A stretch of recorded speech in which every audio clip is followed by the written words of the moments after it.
Hey everyone! Welcome back, and thanks for subscribing to my channel and hitting the like button.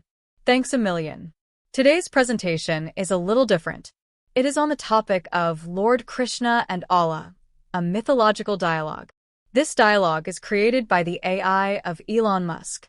Sarah, our storyteller, will tell you a quick story in her rhythmic voice on the topic, and, as usual, our analysts Jack and Wilson will share their deep dive. I have added a 10-page booklet as well of the actual dialogue. I think you must read the actual dialogue, which is really fascinating. The link of the website is mentioned here in the video as well as in the video description. I bet it is going to be amazing, so stay tuned. Over to you, Sarah. In Vrindavan, Krishna, butter-smeared, played a flute to challenge Allah, the formless one, to a cosmic dialogue. His melody reached Allah's infinite realm, answered by a whisper. "I'll meet your words with truth." Krishna asked, "How do you create?" Allah said, "I spoke be," while Krishna danced, calling creation a chaotic game. "Why so serious?" Krishna teased, claiming divinity's a playful dance. Allah countered, "It's eternal order." "Worship," Krishna said, "is song." Allah insisted on disciplined prayer. Krishna bragged of lifting hills, Allah of guiding with the Quran's words. "Stories," Krishna argued, "make gods alive." Allah declared only His truth endures. Krishna offered freedom, Allah submission, their followers clashing in Vrindavan's meadow. At sunset, Krishna vowed, "I'll make you dance." Allah replied, "My word stands." The dialogue paused, Krishna dreaming of new notes, Allah eternal, their truths a vibrant, unfinished song. Welcome to the deep dive. Today, we're embarking on a pretty unique thought experiment. Picture this. The vibrant, playful Hindu deity Krishna, famous for like stealing butter and all that, having a chat with Allah, the formless, singular God of Islam. It's quite the pairing, isn't it? An unexpected setup. Exactly. And that unexpectedness is really where our deep dive for you kicks off today. Yeah, what's fascinating right away is just the sheer contrast. I mean, these two ideas of the divine are so different. Totally. And this imagined conversation, it's drawn from excerpts of Lord Krishna versus Allah, a mythological dialogue by Ai Grok, compiled by Cleophee I and Mohammed I.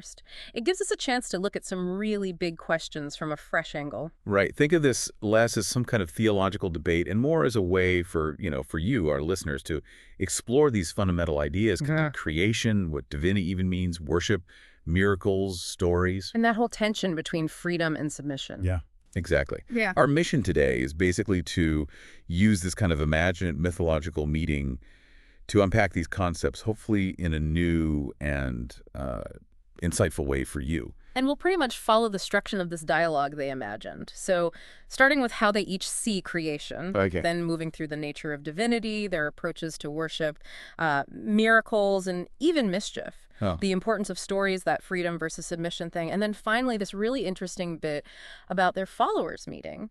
And it all leads to a dialogue that, it doesn't quite wrap up neatly. Okay, so this whole cosmic chat starts off in Vrindavan, right? Krishna's home turf, his playground. That's the scene, yeah. Picture him there, maybe still got a bit of butter on his face, but his mind, his playful mind, is wandering to this other, more distant, maybe more serious God, Allah.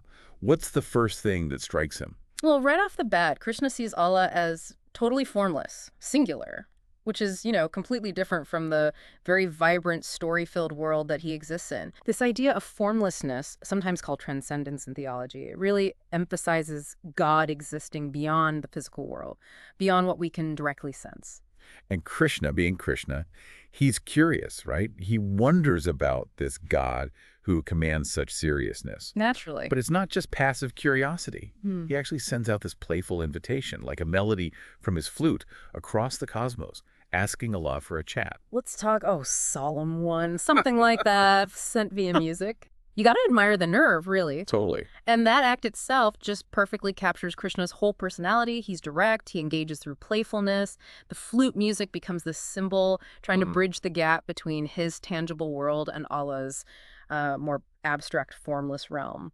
And the reaction back in Vrindavan is interesting, too, like the Gopiya sense, something's up. Even Yashoda, his foster mom, feels a bit uneasy because, Krishna's games can sometimes have these bigger celestial consequences. It kind of builds the tension. Absolutely. You've got Krishna, this master of, let's call it joyful disruption, reaching out to something fundamentally different. It makes you wonder, okay, how's this formless, absolute being going to react to this spirited, almost cheeky invite? Well, the source suggests that Allah, being eternal and all, isn't really someone you just tease lightly. Right. But it seems Krishna's melody, or maybe the intent behind it, it does reach him. And surprisingly, there's this hint that maybe Krishna's audacity kind of amuses Allah, even though amusement isn't usually listed as a key attribute. And that's a really key moment, actually, because it sets up that this isn't a conflict. It's not about disrespect. It comes from this sort of divine curiosity, at least maybe on Allah's side. Okay. But the response isn't playful banter back. It's communication rooted in truth. And that immediately sets the stage for how different their exchange is going to be. So the scene's set.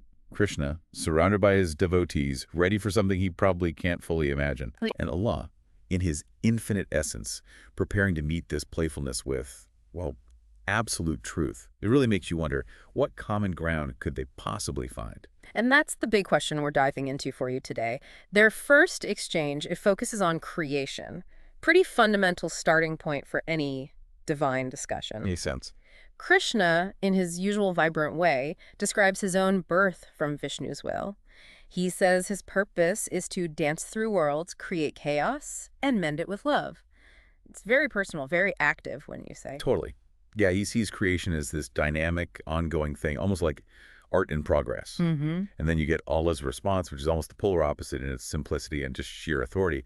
I spoke be, and all was universe, stars, souls, no birth, no end, only my will. Wow. Talk about a contrast in how everything began. Right. And this reflects a really fundamental split in how divinity is seen. Yeah. One as like immanent, really involved. And the other as transcendent, all-powerful through just decree. Yeah. It makes you think how that difference might shape the whole relationship between the divine and humanity in each tradition. Exactly. Krishna's description is full of story, interaction. Rich, narrative, yeah. While Allah's is concise, absolute. It emphasizes the power of the divine word, this sort of timelessness. And of course, Krishna, always ready for a bit of fun, can't resist a little joke. Naturally. He says Allah's creation sounds a bit lonely, no one to share the butter with, which really just highlights the difference in how they relate to what they've made. And Allah's response, completely unmoved. Pretty much.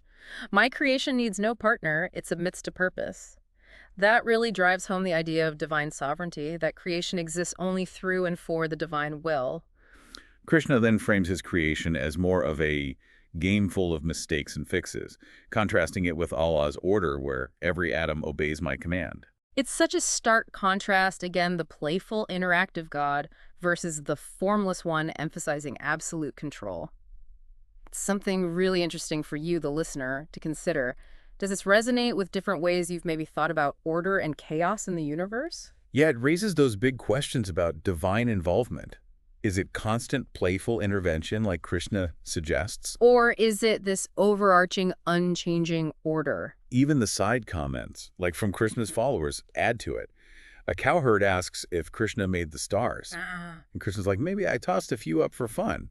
But that's immediately shot down by Allah's will, stating, no jest shaped the heavens, my word alone suffices. It's like these two completely different realities are just bumping into each other. And Radha's comment, creation's a mystery, that brings in a moment of human reflection, acknowledging we just can't fully know how it all started. But Krishna's response is to embrace that mystery, see it as something to explore through their conversation. Right, he doesn't shy away from it. He even playfully pushes Allah on the lack of spice in his creation. No vibrant stories, no delightful messiness. And Allah's stance is firm. Stories fade, my truth endures. Creation is not for play, but for purpose. It's a fascinating face-off between the power of stories and the idea of absolute unchanging truth. Yeah, it really is. So this first part about creation, it wraps up without any clear winner. It just highlights these fundamental, maybe irreconcilable differences in how they approach everything. But it sets the stage perfectly for the next topic. Which is the nature of divinity itself. Exactly. So Krishna, now he's perched up on some jasmine-scented hill, and he keeps questioning Allah's seriousness, his lack of direct interaction. He asks something like, why so serious, formless one? I'm God and friend-stealing hearts, not just butter. Don't you ever laugh? He's really trying to connect personally. Yeah, on his terms. And Allah's response again emphasizes transcendence. I am beyond just, yet my mercy fills hearts. Divinity is order, not caprice. So, divine attributes beyond human emotions like laughter. For Krishna, divinity is tied up in his presence, his actions. I'm divine because I'm here laughing, crying, loving. He contrasts that immediate involvement with Allah's seemingly untouchable nature. He even asks, where's the fun in that? It does make you wonder about the different ways we humans relate to the divine, doesn't it? Do we look for that personal connection or something more distant, awe-inspiring? And Allah's truth offers the counter. Fun is illusion. Divinity is truth, sustaining all without need for form. This really points to the Islamic idea of Allah's self-sufficiency, that true reality is beyond just fleeting human feelings. Even when Radha brings up love, a pretty central idea for divinity, their views just diverge sharply. How so? Krishna sees love as messy, wild, Yeah. while Allah describes his love as mercy, boundless, yet disciplined, not bound to whims. So it's a contrast between maybe unconditional, even chaotic love, and a love governed by divine wisdom and order. That's fascinating. Yeah. And the debate about whether a god can be both playful and serious comes up too. Okay. Krishna's like, yeah, I'm both, and more. But Allah is firm. There is only one, undivided. And that hits right at core theological differences. The singular, indivisible God versus a deity manifesting in multiple ways with diverse traits. Krishna kind of wraps up this section with his typical flair, saying, divinity's a riot, not a rule book. It really leaves you thinking, how could these two fundamentally different views of divinity ever really connect? And that leads perfectly into the next bit, worship. Another area where their differences really shine through. Okay, so how do they approach worship? Well, Krishna, he's surrounded by his dancing devotees, right? Yeah. And he describes their worship as joyful, spontaneous. My people love me through song and mischief. It's all about that direct personal expression. Right, that connection, individual expression. Makes sense for him. And then you get Allah's perspective. Mine bow in prayer 5 times daily, aligning hearts to my will. Devotion is discipline. Wow. The contrast between joyful spontaneity and structured discipline couldn't be clearer for you listening. Exactly. Krishna even jokingly calls discipline a chore and basically says, just dance with me instead of formal prayer. He's all about that direct, loving relationship over set rituals. But Allah's truth emphasizes the endurance of prayer. Dance fades. Prayer endures, binding souls to eternity. That really speaks to the Islamic focus on consistent, purposeful devotion as the way to connect. Yeah, and the idea of worship as a party for Krishna, filled with sweets, songs, stories, Sounds fun. is directly contrasted with Allah's view. Worship is purpose, not play. It shapes the soul. Fundamentally different takes on what it means to connect with the divine. One is joyful participation, the other purposeful submission. It makes you reflect what resonates more with your own understanding of worship if you practice it. Even Radha's gentle question, isn't worship just love, however it's expressed, gets different answers. Oh, interesting. Krishna's all for it, yeah. Freedom of love and devotion. But Allah insists, love submits to truth, or it wanders lost. So that brings up the whole question of authority and guidance in worship. Is it mainly individual, heartfelt love, or does it need structure, adherence to revealed truth and practices? Good question. And when Krishna jokes about bowing in prayer, saying he'd rather dance till the stars fall, Allah's immediate comeback, stars fall not for dance but by my decree, just underscores his absolute power over everything. It highlights the different scales of their authority. Yeah, absolutely. So the worship discussion ends with Krishna seeing it as a freely given gift, not rules. Right. While Allah states it as his inherent right.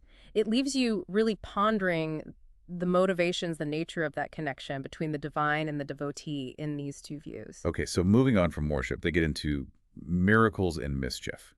Which sounds very Krishna-centric. Definitely plays to his strength. He's standing atop Govardhan Hill, where he supposedly lifted a mountain. Right, the famous story. And he playfully asks Allah about his own tricks. And Allah's response. It immediately sets them apart. I parted seas for Musa, Sent down the Quran signs for reflection, not spectacle. Ah, okay. So the Islamic view sees miracles as evidence, guidance for deeper understanding, not just flashy shows of power. Exactly. Not just power for its own sake. But Krishna, naturally, sees the spectacle as half the fun. He proudly lists his feats lifting hills, taming snakes, framing them as his playful acts. And Allah counters by emphasizing the enduring nature of his miracles, especially the Quran. He calls it guidance through words, not fleeting feats. That contrast between physical miracles and the miracle of revelation is pretty significant. Yeah, it is. Even Radha suggests miracles might be love's proof. And how do they respond to that? Krishna's enthusiastic. Love needs flash, but Allah asserts love needs truth, not show. So it gets to the heart of how the divine connects through dramatic, attention-grabbing acts or through consistent guidance and unwavering truth. Right. The question of quieter, less obvious miracles also comes up. Krishna kind of dismisses it as no fun. Typical. While Allah's very essence implies this deeper, maybe less showy divine action happening constantly. And when Krishna jokes, he'll stick to lifting hills, not dealing with words like Allah's miracles. Yeah. Allah's final word in this section is powerful. My signs are for all time, not one village. It really broadens the scope of his influence and the purpose of his miracles beyond just one time or place. So this whole miracle discussion really highlights the different ways divine power shows up and is understood direct, often spectacular physical acts versus timeless guidance and profound revelation. Which then leads them naturally into talking about the role of stories. This seems crucial. Absolutely. Krishna, now by the Yamuna River, is telling his followers these vivid tales of his deeds, declaring, stories make gods alive. That feels very true to his character. And Allah's response is direct, clear, unwavering. I have no story, only truth, the Quran, my word, unchanging. Wow. That really emphasizes the divine word as the ultimate sole source of truth in Islam. Such a contrast to the Hindu tradition, where stories and narratives are so vital for understanding and connecting. Exactly. Krishna playfully dismisses the idea of no drama as, frankly, boring. His world is vibrant with stories, and he truly believes they light up hearts and bring the divine closer. Makes sense from his perspective. But Allah's truth remains firm. Truth needs no embellishment. It stands on its own merit. And while Krishna sees his stories as, true enough to sing, Allah views stories as potentially just shadows compared to his absolute unchanging word. Even the idea of love gets tied into this. Krishna thinks love needs color through engaging stories, shared experiences. While Allah asserts love needs certainty, not just tales. It raises that really fundamental question for you listening. How do we best connect with the divine? Is it through relatable, emotional stories that kind of bring divinity down to our level? Or is it through direct access to what's seen as unchanging, absolute truth that goes beyond human experience? Good way to put it. And while Krishna playfully calls his own stories eternal in their impact, right, Allah clarifies that the Quran is his story, eternal, not woven merely for delight, stressing its purpose as guidance, not just entertainment. The contrast between narrative power and the absolute authority of divine text is really profound here. Yeah, it is. So this discussion on stories ends with this clear sense that stories are both a powerful bridge and a significant divide between them, highlighting fundamentally different ways of passing on and understanding divine realities. Okay, so finally they get into that complex issue. Freedom versus submission. Always a big one. Krishna, now in a peaceful forest glade, champions the freedom of his people to roam, make mistakes, love freely. Sounds very much like him. And Allah's essence offers the counter view. My rules guide freedom without bounds is chaos. Submission brings peace. This really captures a core difference in how they see divine guidance and human agency. Krishna sees rules as potentially restrictive, right? He even jokes, just don't steal my butter. He emphasizes the value in the freedom to just run, love, be. Sees it as a precious gift. But Allah's truth counters that freedom lost in whims is no true gift. That really highlights the Islamic emphasis on divine law as a necessary framework for order, personally and communally, leading to spiritual growth. Even Radha's insightful question, isn't freedom at the heart of love? Yeah. Gets different answers again. Okay, so this time... Krishna's like, absolutely. But Allah maintains love submits to truth, or it inevitably wanders astray. So that digs into the nature of divine authority and human will. Is real freedom found in just unrestrained expression? Or is it in aligning yourself with a higher truth and submitting to that guidance? Yeah, exactly. Krishna playfully claims that with him, people can have both freedom and guidance. But Allah's clear statement is, both exist fully in my way alone, underscoring the exclusivity of truth claims as understood in Islam. Right, so this part of their imagined debate finishes with Krishna emphasizing freedom as a joyful song. And Allah asserting that submission is my song in eternal harmony. Again, just fundamental differences in understanding that ideal relationship between humanity and the divine. Yeah. So all this fascinating back and forth. It builds up to this moment called the meeting of followers. Ah, okay. How does that play out? Well, Krishna, in his usual inclusive spirit, basically opens up Vrindavan to Allah's devotees, which leads to this really unique, maybe slightly awkward encounter. I can imagine. The scene really shows the tangible differences in how they practice devotion. You have the gopis, open hearts, warm smiles, offering butter as a sign of welcome, while Allah's followers kneel in focused prayer towards Mecca, their devotion unwavering, expressed very differently. A real visual contrast. And Krishna, always trying to bridge gaps, even playfully tries to join their prayer line with a giggle. Then he urges them to mix it up a little with a joyful dance. It just shows his inclusive, playful nature again. But Allah's guidance to his followers is, hold fast to my way. That underscores the importance of keeping distinct religious practices and identities, even when encountering others. Right. Even a simple question from one of Krishna's cowherds, why don't the visitors join the dance? Gets Krishna's typical accepting answer. They've got their own tune, and we've got ours. It sounds very open. But Allah's pronouncement in response is, my path is the clear one, others may lead astray. That reveals a more exclusive theological view on the path to truth. So this meeting becomes like a small-scale version of the whole dialogue we've been hearing, showing both that human curiosity between groups, but also how deeply held beliefs and practices persist. Yeah. Despite Radha hoping they can all just share love, Allah's counter, love is mine to give, and it is given through obedience, reinforces the idea that the path to divine love, in his view, is specific and divinely set out. So the meeting ends more with a sense of respectful difference than immediate unity. Pretty much. Though the text does subtly mention, both sides felt a kind of pull from the other, suggesting maybe a lingering curiosity, perhaps a subtle impact from the encounter. Interesting. And so this whole imagined dialogue kind of thoughtfully winds down to its unfinished conclusion. Right, it doesn't resolve everything. No. They're standing together on Vrindavan's highest hill, and Krishna openly acknowledges their differences. One's a vibrant song, the other a profound silence. But he extends this hopeful invitation for another meeting sometime. And Allah's response is measured. Our truths need no contest, yet I have heard your tune. Speak again when you will. It leaves the door open for more dialogue, more understanding, but without really suggesting their core beliefs will merge. And Krishna's parting shot, trying to get Allah to join a dance, just perfectly sums up his spirit. And Allah's calm reply, dance is yours, I simply am, firmly maintains his distinct, unchanging nature. The final thoughts in the source emphasize this ongoing quest for understanding, this thread of inquiry stretching across different perspectives, likely continuing to shape how we think about the divine. That image of Krishna dreaming of future chats while Allah remains eternally present. It's a really powerful closing image to reflect on. So as this unique imagined dialogue wraps up, we're left with a really vivid picture of those central tensions. Krishna's very personal, story-filled, playful approach versus Allah's formless, absolute, truth-based nature. Yeah, the contrasts are stark. Just think, Krishna stealing butter versus Allah saying be.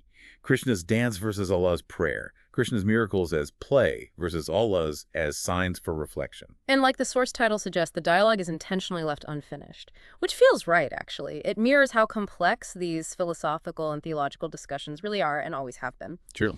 That meeting of the followers, even if a bit awkward, it really highlighted both that natural human curiosity between different groups and also how strongly people hold on to their distinct beliefs and practices. This whole exploration really leaves us, and hopefully you, with a big question to chew on.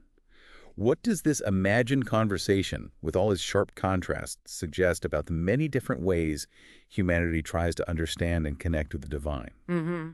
Thinking about these two very different perspectives we've explored today, what aspects of divinity really resonate most with you personally? And maybe more importantly, why? Is it the playful, interactive presence in Krishna's world that appeals?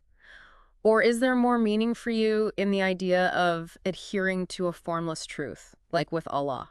Or perhaps, and this is interesting, maybe there's value in seeing how both of these seemingly opposite approaches, playfulness and strict adherence, stories and formless truth, might actually offer unique paths towards understanding something ultimately beyond our full grasp. Yeah, ultimately exploring this encourages a deeper appreciation for the sheer diversity of human spiritual experience. It challenges us to value understanding different perspectives even when they seem fundamentally opposed. This conversation, even though it's fictional, mythological, it's a powerful reminder to keep pondering those big, enduring questions about our place in the universe and the nature of the divine itself. Thank you for joining us for today's podcast. I hope you've gained some valuable insights. If you're a truth seeker, yearning for divine light and ready to step out of darkness, now is your moment. The truth is that Allah is the one and only creator of the universe. He has sent over 124,000 messengers and prophets to guide humanity, starting with Adam and culminating with the final messenger, Prophet Muhammad, peace be upon them all. If you resonate with this message, you might be ready to embrace Islam. Simply recite the Shahada, the Islamic declaration of faith. For further support, feel free to join our WhatsApp group. You can send us a private message there. The link is in the video description. Don't wait until it's too late. We look forward to connecting with you soon.